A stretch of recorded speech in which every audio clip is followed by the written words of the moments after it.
안녕하세요, 김약사입니다. 이번 영상은 고혈압을 낮춰줄 수 있는 아스피린의 효능에 대해 말씀드리려 합니다. 사실상 그동안 밝혀진 많은 논문은 아스피린이 고혈압이나 여러 심혈관 질환을 예방할 수 있다는 논문이 많이 소개가 되고 있었는데요. 그러나 그 중에서도 아스피린이 혈압을 어느 정도 낮춰줄 수 있다는 논문도 있어서 오늘 그걸 소개해드리려 합니다. 그러면 이번 영상을 통해서 용량은 어떻게 복용을 해야 하는지, 시간대는 언제 복용하는지 좋을지, 어떤 아스피린을 복용해야 하는지에 대해서 알아보도록 하겠습니다. 아스피린의 용량은 두 가지가 있습니다. 소염 진통제로 쓰이는 500mg, 혈전을 녹이는 역할을 하는 100mg 두 가지가 있습니다. 아마 병원에서 처방을 받아보셨다면 종류도 다양한 걸 아실 텐데요. 주성분이 아스피린 100mg이면 다 같은 효과의 아스피린이기 때문에 어느 회사의 제품을 고르시는 문제는 중요하지 않습니다. 때문에 약국에 가시면 약사님께 아스피린 100mg을 복용하고 싶어서 그걸 한 통 달라 하시면 쉽게 구하실 수 있으니 그렇게 구해서 복용하시면 되겠습니다. 김약사의 약 이야기.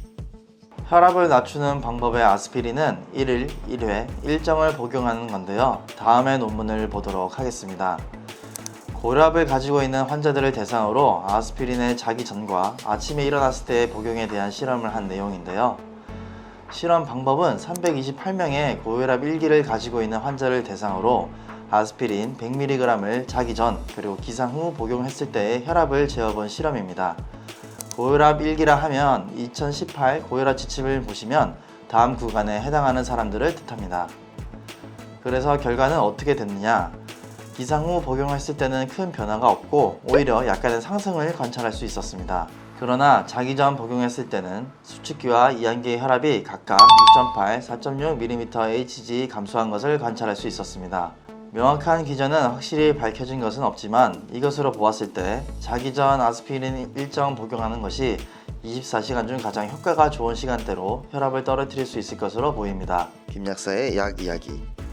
그러면 500mg으로 복용하면 어떻게 되느냐? 500mg의 경우 확실한 위장 출혈의 보고가 너무 많이 되고 있기 때문에 최근에는 병원에서는 소염 진통제로도 처방이 거의 되지가 않습니다. 100mg의 경우에도 위염이 심하게 있으신 분이나 위가 많이 약하신 분들에게는 권하지는 않습니다.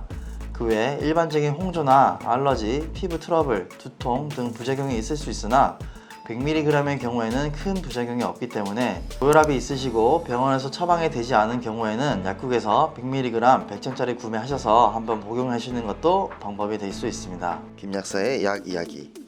고혈압이 있으시면 혈압약을 복용하고 계실 텐데요.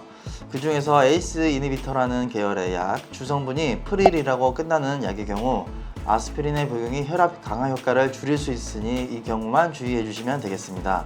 보통의 경우 이 계열의 약은 처방이 잘 안되니 크게 신경 안 쓰셔도 되겠지만 혹 내가 먹고 있는 약이 여기에 해당이 되는지 안 되는지 궁금하시다면 댓글에 복용하고 계신 약의 이름을 적어주신다면 답변을 드리도록 하겠습니다. 이번 영상에서는 고혈압을 낮춰주는 아스피린의 효과에 대해서 알아보았는데요. 모든 약의 효능과 효과가 아직도 연구가 활발히 진행되고 있기 때문에 이번 아스피린의 연구 또한 그중 하나라고 생각이 됩니다.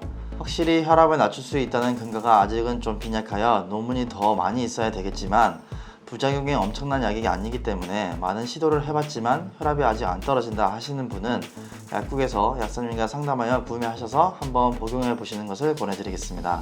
감사합니다.